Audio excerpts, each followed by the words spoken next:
Building a rainbow bridge is a vibrant and engaging STEAM learning scenario for kindergarten students. It begins with an exploration of the science and art of rainbows, where students draw and color their own rainbows. The adventure continues with an exciting engineering challenge where students, working in teams, construct their own rainbow bridge using colored popsicle sticks.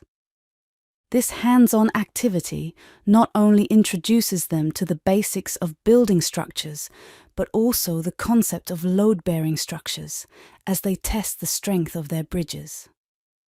The lesson concludes with a reflection on the different bridge designs and a discussion on why some bridges were more stable than others.